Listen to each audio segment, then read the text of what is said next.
ginawa sa akin yun, ate? Bakit mo ako pinatay? Maamin na ako! Ako nga pumatay sa kapatid ko! Saan niyo siya dadalhin? Sa mental ho, para matingnan ng psychiatrist. Sige, tulungan mo. Pero wag na tayo magkikita. Maghiwalay na lang tayo.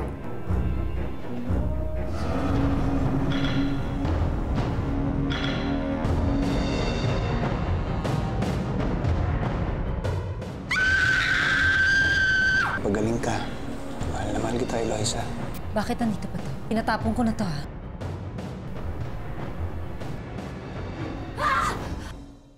Almira, alam mo hindi ako natatakot sa multo. Kaya tigilan mo na ang pagpaparamdam sa akin!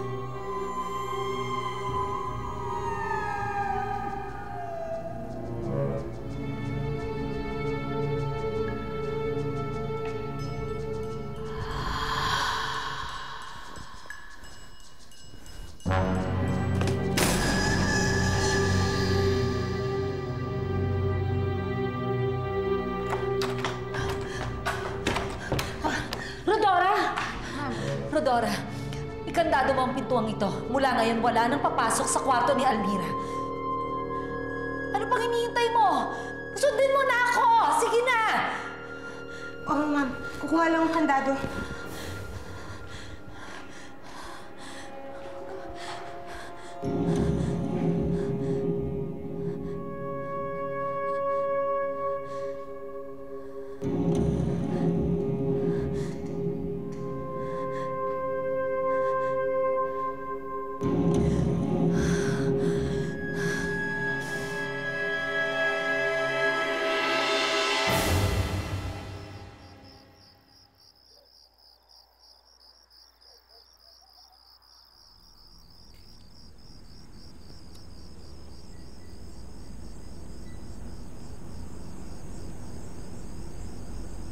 Dumating ka na pala eh. Bakit hindi ka nagparamdam? Ang ginagawa mo rito? Bakit ayaw mo pang pumasok?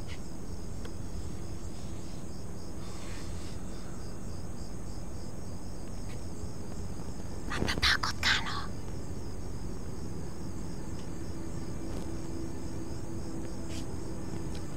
Natatakot na ako dito sa bahay na ito.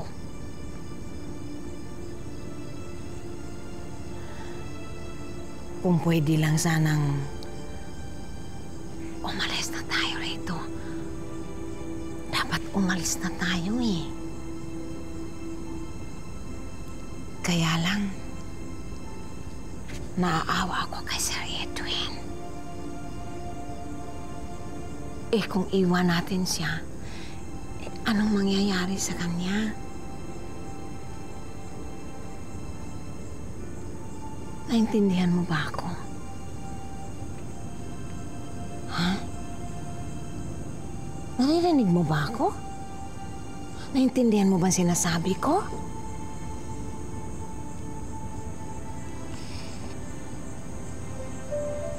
Hindi naman po totoo yung mga multo, Lola. Gagawa lang ng isip natin yan. Parang si Eloisa. Nasa isip lang din niya yung multo. Totoo ang multo.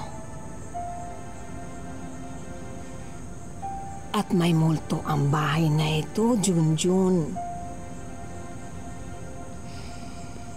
Naalaala mo ba yung music box ni Almira? Ha? Bakit tumutugtog yun na wala namang nagpapatugtog? Kung walang multo rito, bakit tumutunog yun? Sino ang nagpapatunog yun? Ha? Si Amanda. Siya may kagagawa ng lahat ng nangyayari sa bahay na to.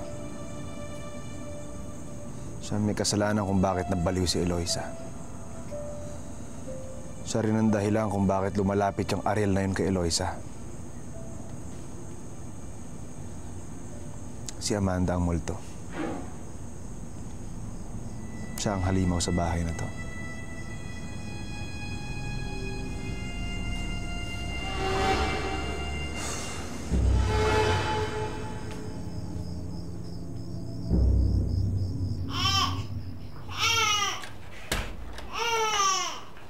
Gabby, ano ka ba? Bakit hindi mo pinatatahan yung bata? Halika, baby. Hindi. Come here. No, stop crying. Hindi. Tahan na, baby. Tahan na. Oh, sus, tahan na. Tahan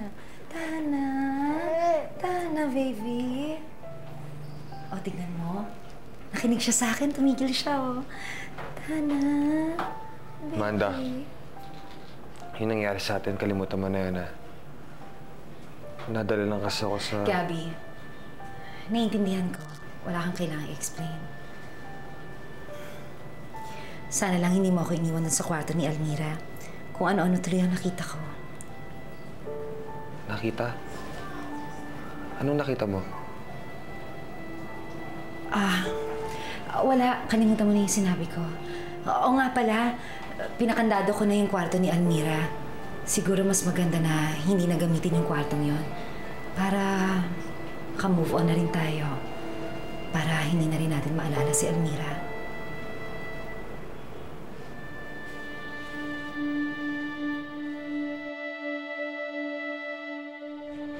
O Eloisa, bakit ikaw ang nagdala ng paso dyan? Asa si Manang Karin? Napagod na siya kaya pinagpahinga ko muna. Akin na yan, bigay mo sa akin yung basahan. Huwag na ako na. Mabuti nga itong may ginagawa ako para hindi ako masyado nag-iisip. Tsaka para wala akong kung ano-ano nakikita. Ayoko na makita si Almira. Gusto ko nang bumalik para makaalis na ako dito.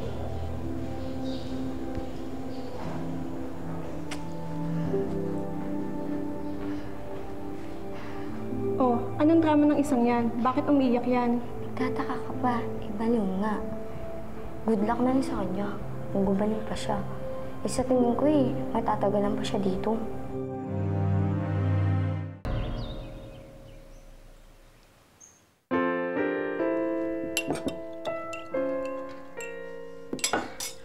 Garta, ang pinggan hindi nakataob, dapat nakatihaya. Nana Mildred, Gerta hong pangalan ko. Hindi Garta. Eh, kasi ang pangit naman ang pangalan mo. Eh, Greta naman talaga name song ko eh. Kaya lang yung nanay ko, di marunong mag-spell. Kaya yun, naging Gerta. Maganda ang kwento, pero pangit pa rin ang pangalan mo. Oy, pwede ba? Aga-aga. Amanda. Hirap pag-inom ko, ha? Ano si Amanda, o? Nasaan? Sa garden lang. Gusto niyo mag-almusal? Magkakape na lang ako. Okay. Sige po. Yaya? Hi, Jessie! Good morning! Come. Greet everyone! Good morning. Good morning. Daddy. Ano ba? Butik muna akong takbuhan ng kape, ah! Ito ka nga! Sir, bata ho yan, huwag niyo hong saktan.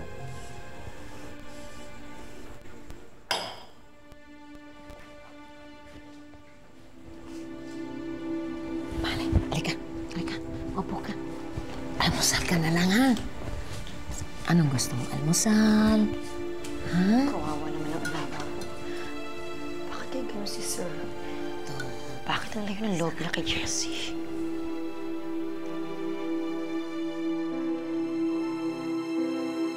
Yes, Mr. Noble. Yeah, I'm really sorry. Medyo na-delay, ha? I know. Kaya nga ako tumawag sa inyo, eh. Oo, para humingi ng konting pasensya. Alright. Thank you. Bye.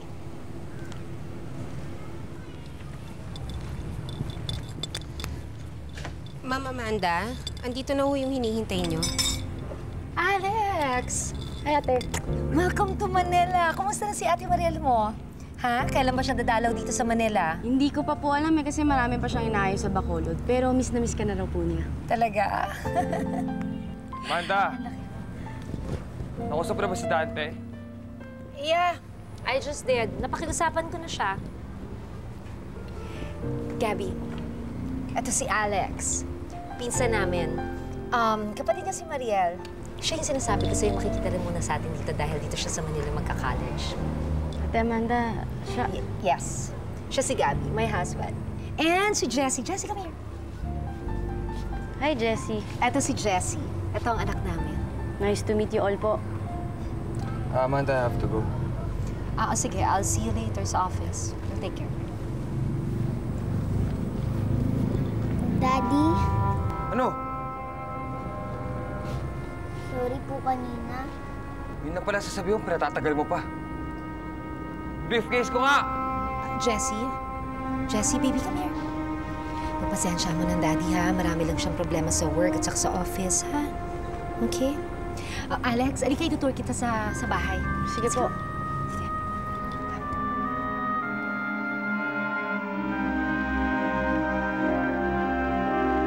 Tama po pala si Ate Mariel.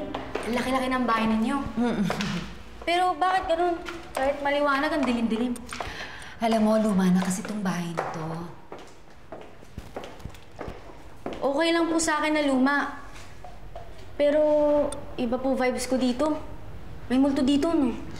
Naku, meron. Si Nana Mildred, yung maydoma dito, nakakaramdam nga yan eh. Buti na lang ako hindi pa. Rodora, ano ka ba? Kung ano namang pinagsasasabi mo? Pakipasok mo na yung gamit ni Alex na sa guest room.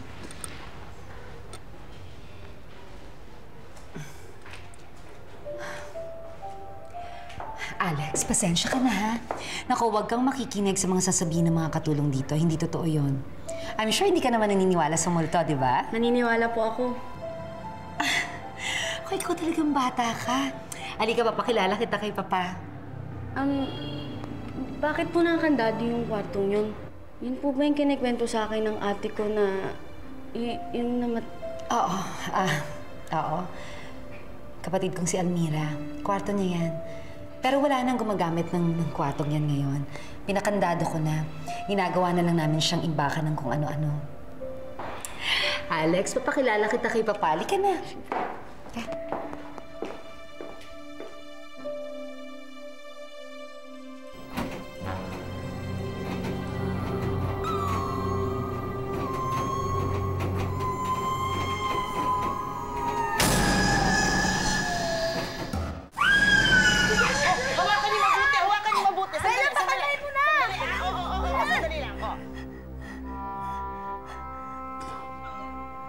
Ayan.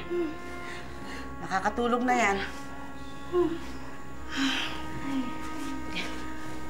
Dahan-dahan.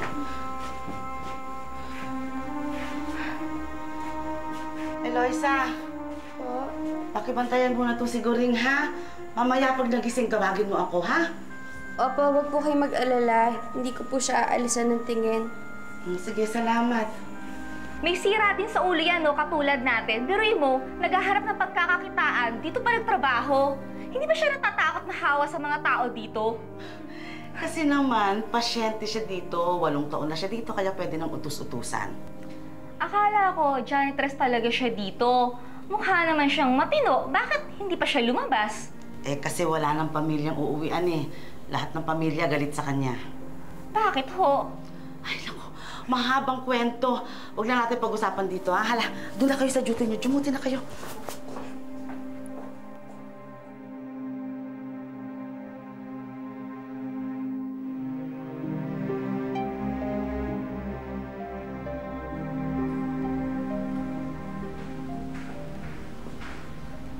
Papa?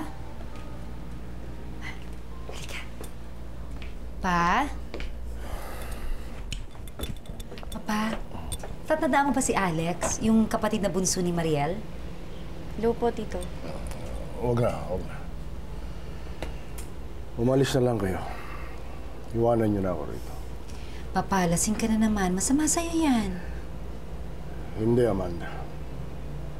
Mabuti sa akin ang alak. Dahil marami akong nakakalimutan na masasakit na pangyayari kapag lasing na ako. Kaya pabayaan niyo na ako. Iwanan niyo ako. Alex, halika na. Iwanan na natin ang Papa. Sige po, Tito.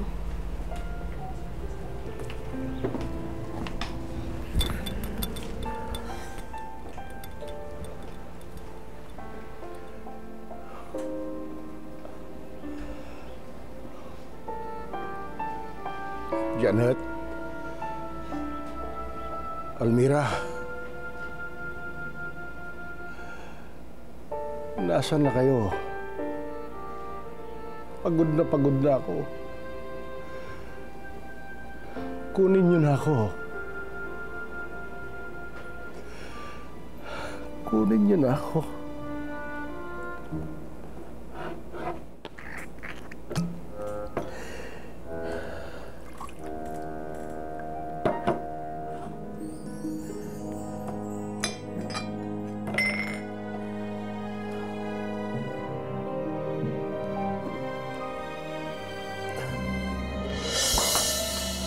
Kunin niyo na ako! Alam mo, mula nang mamatay si Almira, nako, nagkaganon si Sir Gabi. Masungit, mainitin ang ulo, pati yung bata, pinakiinitan. Ah, yung Almira ho? Yung kapatid ni Ma'am Amanda? Na unang asawa ni Sir Gabi? Yun na nga yun. Pero huwag mong mabanggit-banggit yung pangalan ni Almira. Pag narinig ni Amanda yun, naku, magkagalit sa'yo yun. Ay, hindi po eh. Takot ko na lang po eh. Pero, teka lang po eh. Paano po nagkagustuhan si Ma'am Amanda at si Sir Gabi? Eh kung dati sila magbayong. Paano? Pinikot ni Amanda. Kunwaring buntis, pero hindi na, ma'am. Kaya napilitan siya magpakasal. Ha? Eh paano si Jessie? Hindi naman niya anak yun eh. Inangkin lang yun ni Amanda. Buti nga, hindi ko sinabi kay Eloisa. Bibig mo, tama na yan. Gusto mo bang mapalayas tayo rito? Ha?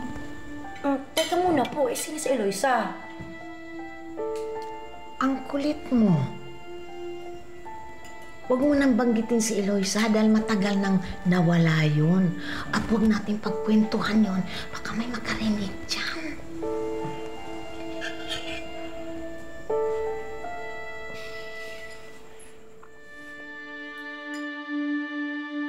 Kawawa ka naman. Bakit ka nabaliw? Tulad ko rin ba? Nakapatay ka rin ba ng tao? Siya pa si Goring?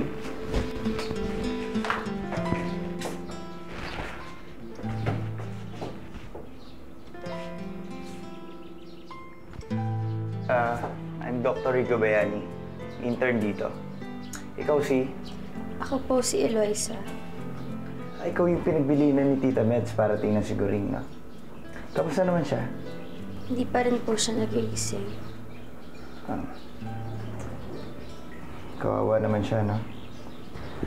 Alam mo, ayoko nang pinapatulog ng ganitong mga pasyente, pero SOP na to dito, eh.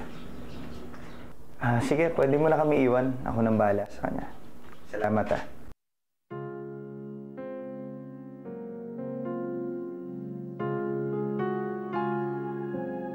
Mauna na ako.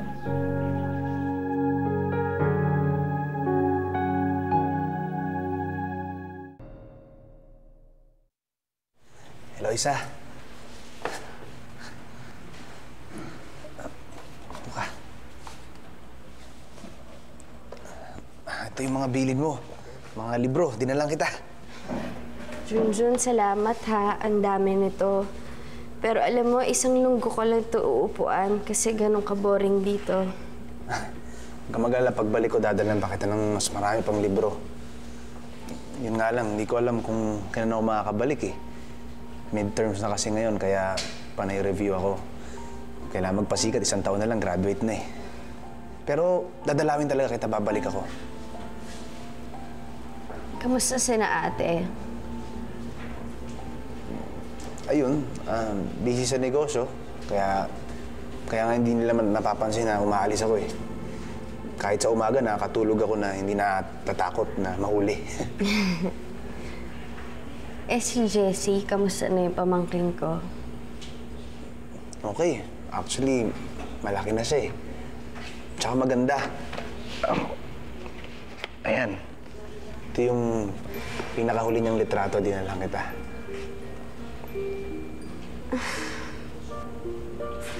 Tama ka, Junjun. Ang ganda-ganda niya.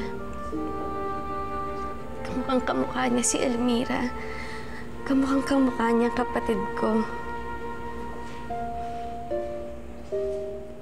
Ikaw naman, oh, parang nilaloko lang eh.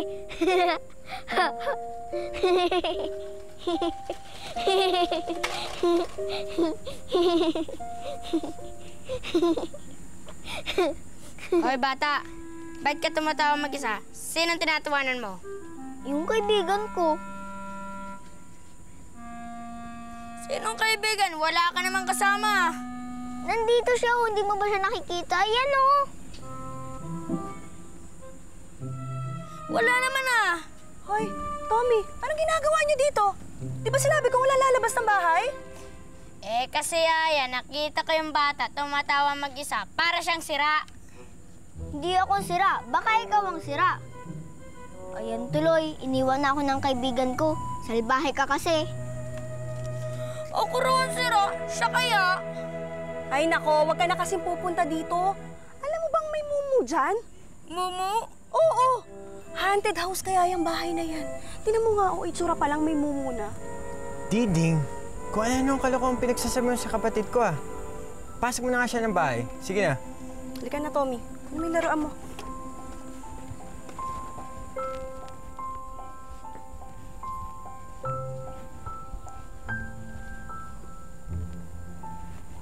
Ganda namang mumu nito.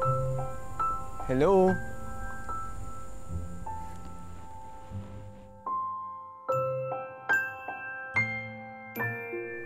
Ang ganda-ganda mo.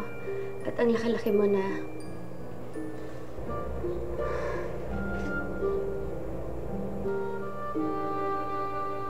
Almira? Nandito ka ba?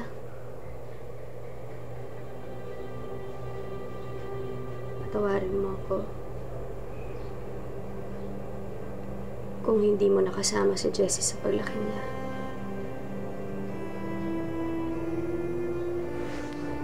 Patawarin mo ako, Almira.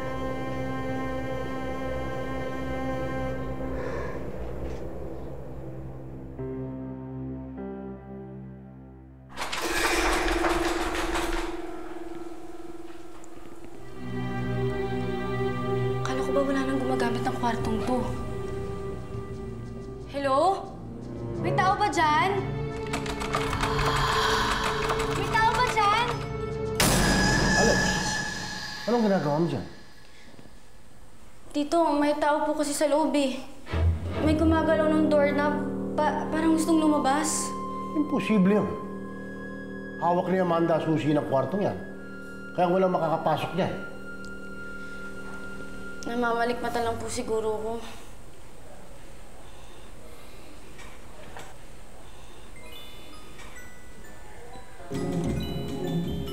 Tito, sabi ko sa'yo may tao sa loob eh.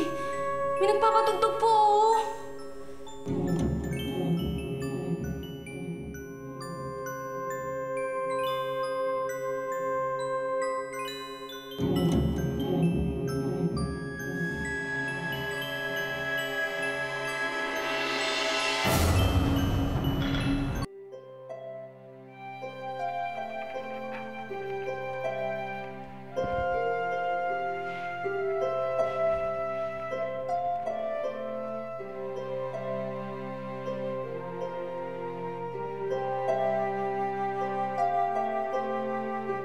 Eloisa, bakit hindi ka pa nagpapahinga?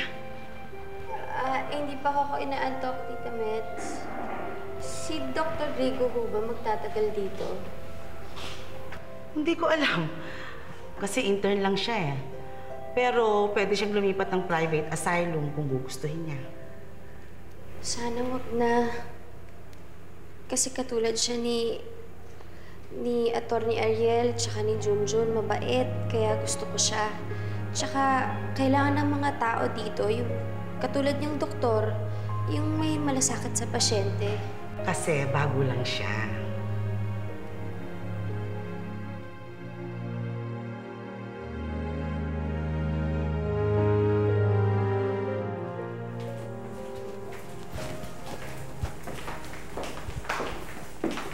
Rodora, si Jessie, tulog ba ho?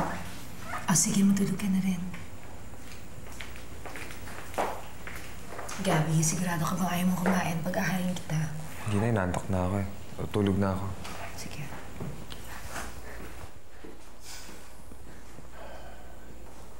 Amanda, O, Papa. Gabi na. Ba't di pa kayo natutulog? hindi pa rin siya tumitigil. Nagpaparamdam pa rin siya. Sino ho? Si Almira. Papa naman. Ano bang pinagsasasabi nyo? Pati ba naman kayo nahahawa sa mga kalokohan ng mga tao dito? Alam mong nagmumulto si Almira. Nagtatapang-tapang ka lang. Alam mo hanggang ngayon hindi natatahimik ang kanyang kaluluwa. Papa, lasing na naman kayo. Halika na, tama na. Daling ko kayo sa kwarto.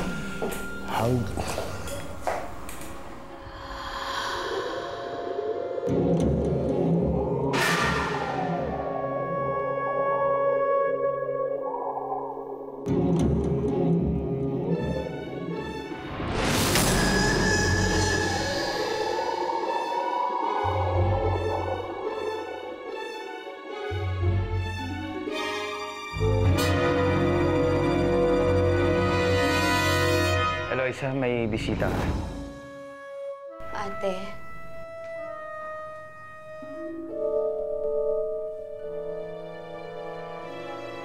Eloisa. Halika, anak.